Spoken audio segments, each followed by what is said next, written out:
بسم اللہ الرحمن الرحیم۔ بسم اللہ الرحمن الرحیم۔ السلام علیکم ورحمۃ اللہ وبرکاتہ۔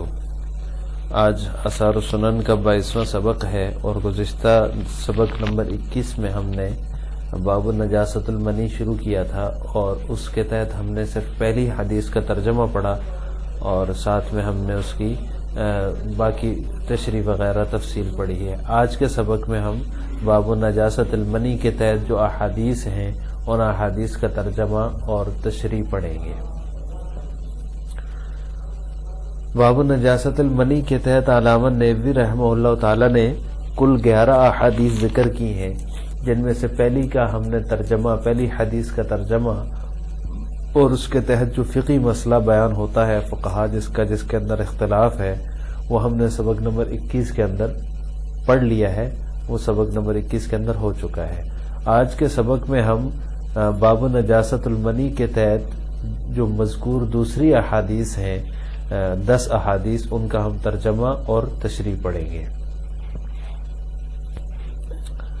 تو باب نجاست المنی کے تحت دوسری حدیث ہے وان میمونۃ رضی اللہ تعالی عنہ قالت ادنیت لرسول اللہ صلی اللہ علیہ وسلم غسلہ من الجنابۃ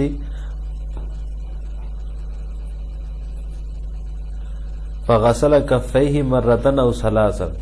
ثم ادخل یدہ فی الاناء۔ حضرت میمونہ رضی اللہ تعالی عنہ فرماتی ہیں میں رسول اللہ صلی اللہ علیہ وسلم کے لیے جنابت سے غسل کرنے کے لیے پانی تیار کیا یا قریب کیا، تو ادنیتو کو مطلب ہوتا ہے قریب کیا، فغسل کفیہ مرۃ او ثلاثا، تو آپ نے دونوں ہاتھوں کو 2 یا 3 مرتبہ دھویا، ثم ادخل یدہ فی الاناء، پھر اس کے بعد اپنا ہاتھ مبارک برتن میں ڈالا، ثم افرغ بہ علی فرجہ، پھر اس کے بعد اپنے ہاتھ کے ذریعے اپنی شرمگاہ پر پانی ڈالا، وغسلہ بشمالہ، اور اس کو اپنے بائیں ہاتھ سے دھویا، ثم ضرب بشمالہ الارض،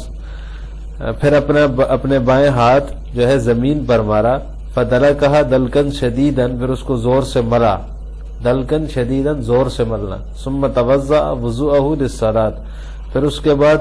جیسے نماز کے لیے وضو فرماتے ہیں ایسے وضو فرمایا، ثم افرغ علی رأسہ 3 حنفات ملء کفہ، پھر اپنی ہتھیلی بھر کر اپنے سر مبارک پر 3 چلو پانی ڈالا، ثم افرغ علی رأسہ 3 حفنات، پھر اپنے سر پر 3 چلو پانی ڈالا، ملء کفہ ہتھیلی بھر کر، ثم غسل سائر جسدہ، پھر اس کے بعد سارے جسم پر پانی ڈالا، ثم تنحى عن مقامہ ذالک، پھر اپنی جگہ سے ہٹ کر فغسل رجلیہ، اپنے دونوں پاؤں کو دھو لیا۔ اخرجہ الشیخان، اس کو شیخان نے یعنی کہ بخاری اور مسلم دونوں نے روایت کیا ہے۔ یہ حدیث نمبر 2 ہے باب نجاست المنی کے تحت۔ اس میں یہ کہ آپ صلی اللہ علیہ وسلم نے اپنے دونوں ہاتھوں کو پہلے دھویا، پھر برتن میں ہاتھ ڈالا، پھر اس کے بعد اپنی شرمگاہ کو دھویا، اپنے بائیں ہاتھ جو ہے زمین پر مارے، پھر ان کو زمین پر جو ہے زور سے ملا، اس کے بعد وضو فرمایا جیسے کہ نماز کے لیے وضو فرماتے ہیں۔ تو یہ ساری تفصیل اس حدیث کے اندر ہے۔ اس کے بعد تیسری حدیث ہے وعن عبداللہ بن عمر رضی اللہ تعالی عنہ قال ذکر عمر بن الخطاب رضی اللہ تعالی عنہ لرسول اللہ صلی اللہ علیہ وسلم انہ تصیبہ الجنابۃ من اللیل فقال له رسول اللہ صلی اللہ علیہ وسلم توضأ واغسل ذکرک ثم نم۔ حضرت عبداللہ بن عمر رضی اللہ تعالی عنہما فرماتے ہیں انہ قال ذکر عمر بن الخطاب رضی اللہ تعالی عنہ نے ذکر فرمایا آپ صلی اللہ علیہ وسلم سے انہ تصیبہ الجنابۃ من اللیل، کہ مجھے رات کو جنابت ہو جاتی ہے، فقال له رسول اللہ صلی اللہ علیہ وسلم، تو ان سے رسول اللہ صلی اللہ علیہ وسلم نے فرمایا توضأ وضو کرو، واغسل ذکرک ثم نم، اپنے استنجا کرو، وغسل ذکرک، استنجا کرو یا اپنے عضو خاص کو دھو لو، ثم نم، اس کے بعد سو جاؤ. اس کو بھی شیخین نے روایت کیا ہے. وعن ابی السائب مولا ہشام بن زہرہ عن ابی ہریرہ رضی اللہ تعالی عنہ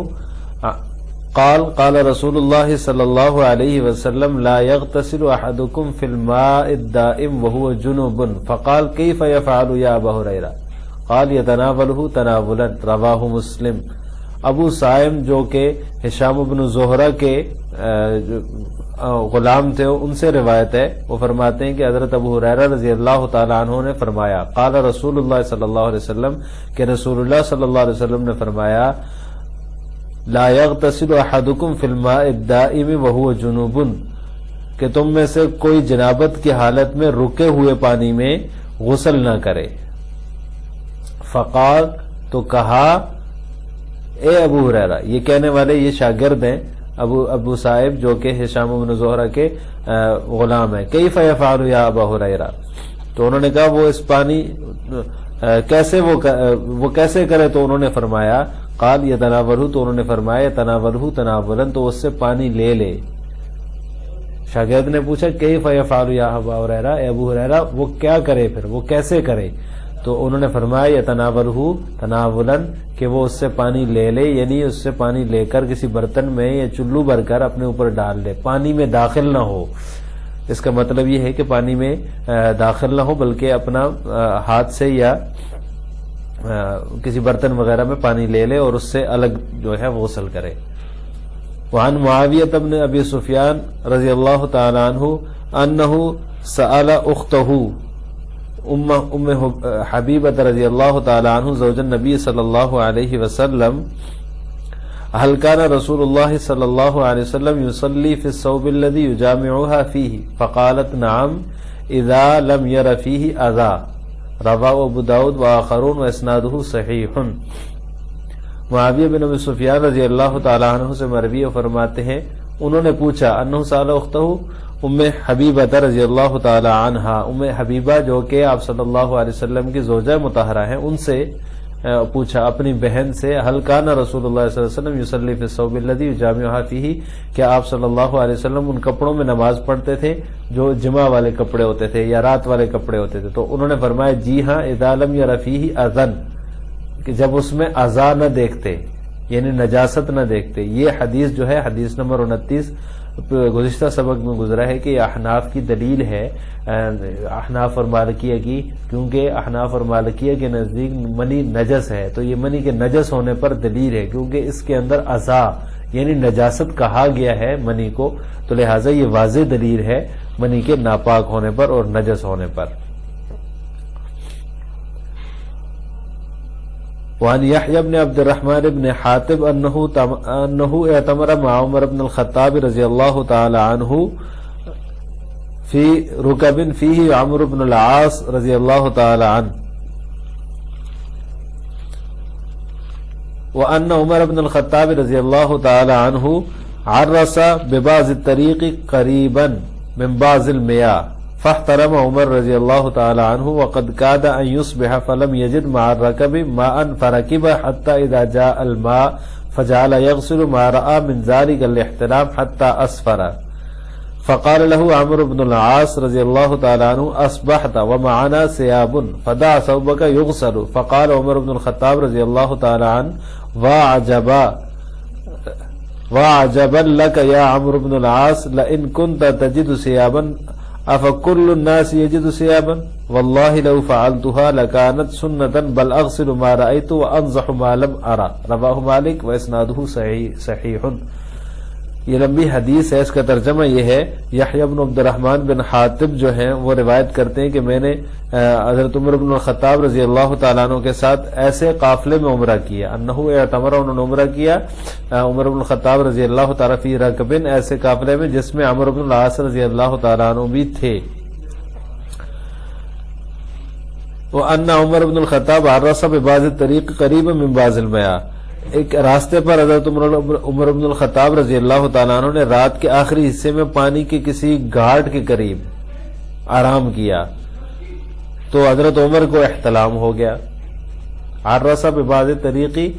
راستے میں پڑاؤ کیا انہوں نے،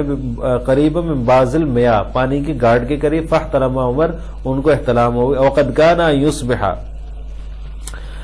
قریب تھا کہ وہ صبح کرتے، فلم یجد مع الرکب ماء، اور قافلے والوں کے پاس پانی نہیں تھا، فرکب حتی اذا جاء الماء، تو حضرت عمر رضی اللہ تعالیٰ عنہ سوار ہوئے، جب پانی کے پاس آ گئے، یغسل ما رأى من ذلك الاحتلام، تو کپڑے پر اس احتلام کا جو نشان دیکھا اسے دھونا شروع کر دیا، حتی اسفرا، یہاں تک کہ روشنی پھوٹ پڑی، فقال له عمرو بن العاص، تو ان سے حضرت عمرو بن العاص رضی اللہ تعالیٰ عنہ نے کہا، اصبحت ومعنا ثياب، آپ نے صبح کر دی حالانکہ ہمارے پاس کپڑے موجود ہیں، فدع ثوبک یغسل، یہاں تک کہ آپ اپنے کپڑے کو رہنے دیجئے، دھلتا رہے گا، فدع ثوبک، آپ اپنے کپڑے کو رہنے دیجئے، یغسل، دھلتا رہے گا، فقال عمر بن الخطاب، تو عمر بن الخطاب رضی اللہ تعالیٰ عنہ فرمایا، وعجبا لک یا عمر بن العاص، تم پر تعجب ہے عمرو بن العاص، اگر تمہارے پاس کپڑے تھے، لئن کنت تجد ثيابا، اگر تمہارے پاس کپڑے تھے یا کپڑے ہیں، افا کل الناس یجد ثيابا، تو کیا تمام لوگوں کے پاس کپڑے ہیں، واللہ لو فعلتها لکانت سنتا، اللہ کی قسم اگر میں ایسا کرتا تو یہ ایک سنت ہو جاتا، بل اغسل ما رأیت، بلکہ میں نے جو دیکھا اسے دھوؤں گا، وَأَنزِحُ مَا لَمْ أَرَى، اور جو نہیں دیکھا اس پر چھینٹے ماروں گا، رواہ مالک، اس کو امام مالک نے روایت کی ہے اور اس کی سند صحیح ہے۔ اس کے بعد اگلی حدیث ہے، وعن عائشہ رضی اللہ تعالی عنہا انہا قالت فی المنی اذا اصاب الثوب اذا رأیتہ فاغسلہ وان لم ترہ فانزحہ، رواہ الطحاوی واسنادہ صحیح۔ ام المؤمنین حضرت عائشہ رضی اللہ تعالیٰ عنہ فرماتی ہیں منی کے بارے میں، جب کپڑے کو لگ جائے، جب اسے دیکھے تو اسے دھو ڈال، جب تو اسے دیکھے تو دھو ڈال، وَإِن لَمْ تَرَ فَانزَحُ، اور اگر تجھے دکھائی نہ دے تو اس پر چھینٹے مار۔ وعن ابی ہریرہ رضی اللہ تعالیٰ عنہ قال فی المنی یصیب الثوب ان رأیتہ فاغسلہ والا فاغسل الثوب کلہ، یہ ابو ہریرہ رضی اللہ تعالیٰ عنہ سے مروی ہے، انہوں نے فرمایا جب کپڑے کو منی لگ جائے، اگر تو اسے دیکھ لے تو اسے دھو ڈال،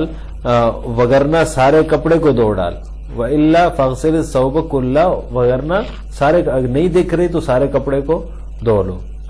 وعن عبد الملک بن عمیر قال سئل جابر بن سمرہ رضی اللہ تعالی عنہ وانا عنده عن الرجل يصلي في الثوب الذي يجامع فيه اهله، قال صل فيه الا ان ترى فيه شيئا فتغسله ولا تنزحه فان النزح لا يزيده الا شرا۔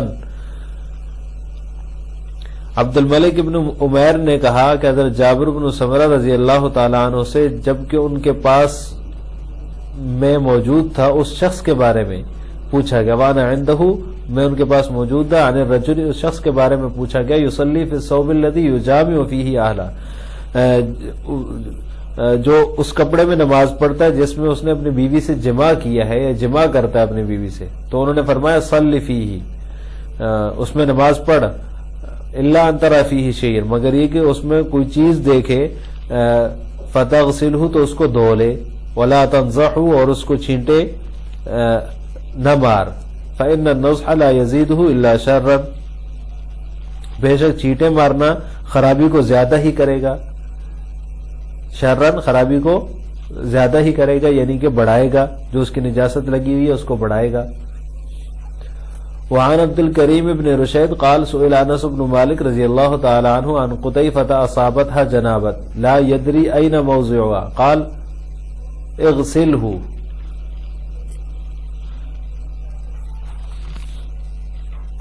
عبد الملک بن رشید سے نے کہا حضرت انس بن مالک رضی اللہ تعالیٰ عنہ سے پوچھا گیا جس اس کا چادر کے بارے میں، قطیفہ، اس چادر کے بارے میں، اصابتها جنابت، جسے منی لگ گئی،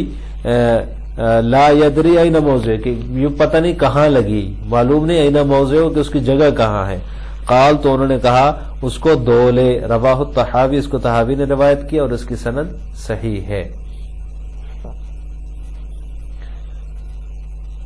تو آج کے سبق میں ہم نے باب نجاست المنی کے تحت جو 11 میں سے 10 احادیث تھیں ان کا ترجمہ پڑھا ہے. پہلی حدیث کے اندر جو فقہی مسئلہ تھا اختلافی وہ بیان ہو چکا، اور اس کے بعد جو احادیث تھی ان کا ترجمہ اور جہاں پہ کچھ ضرورت پیش آئی تشریح کی وہ ہم نے پڑھی ہے آج کے سبق میں. السلام علیکم ورحمۃ اللہ وبرکاتہ.